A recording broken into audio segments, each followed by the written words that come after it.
بسم الله الرحمن الرحيم، وأصلي وأسلم على من بعث رحمة للعالمين، وعلى آله وأصحابه الطيبين الطاهرين، ومن اهتدى بهديهم واقتفى أثرهم ولف لفهم إلى يوم الدين. أما بعد، فموضوع درسنا اليوم هو عبادة تدبر القرآن الكريم. أنزل الله تبارك وتعالى القرآن الكريم من أجل تدبره وتقليب معانيه، وقد جاءت آيات كثيرة فيها الحث على تدبر القرآن الكريم، ومن ذلك قوله تبارك وتعالى: أفلا يتدبرون القرآن ولو كان من عند غير الله لوجدوا فيه اختلافا كثيرا. ومن ذلك أيضا قوله تعالى: كتاب أنزلناه إليك مبارك ليدبروا آياته وليتذكر أولو الألباب.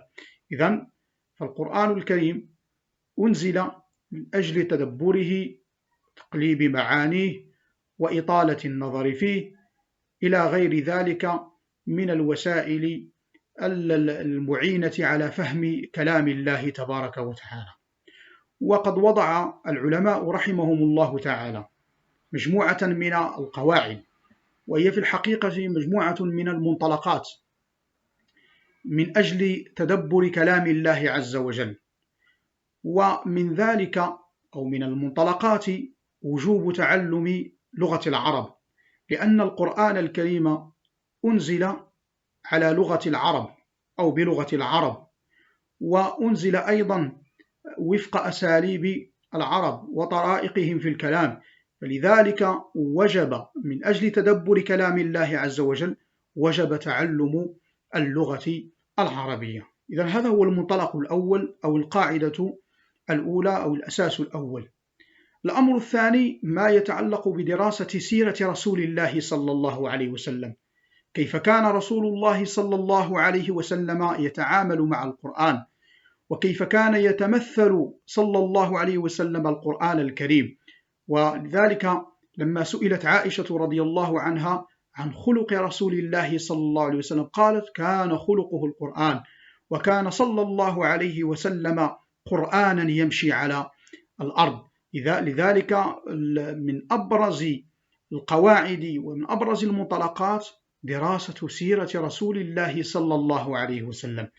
كذلك أخذ ما يسمى بالبيان النبوي للقرآن الكريم، فرسولنا صلى الله عليه وسلم قد بين وفسر بعضا من القرآن الكريم، وهذا البيان والتفسير من لدن رسول الله صلى الله عليه وسلم يعتبر من الوسائل المعينة على تدبر كلام الله تبارك وتعالى. كذلك من القواعد معرفة أسباب النزول، لأن معرفة المسبب أو معرفة السبب يورث العلم بالمسبب، فلذلك كانت دراسة أسباب النزول من أبرز القواعد التي تسهم في تدبر كلام الله تبارك وتعالى.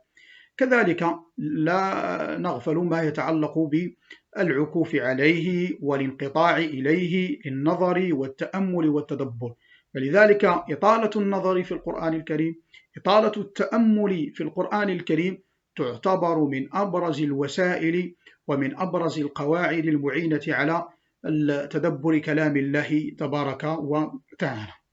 الآن بعد بيان مجموعة من القواعد، الآن ما هي الآثار، ما هي الفوائد التي يتركها تدبرنا لكلام الله تبارك وتعالى؟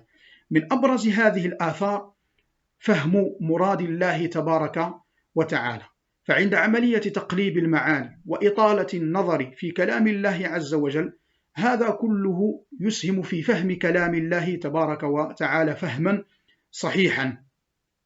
ثم كذلك من أبرز الفوائد تحقيق خشية الله تبارك وتعالى، فكلما أطال الإنسان المسلم النظر في كلام الله تبارك وتعالى ووقع عنده تدبر كلام الله تبارك وتعالى لا شك أن هذا سيترك أثرا بليغا، ألا وهو خشية الله تبارك وتعالى.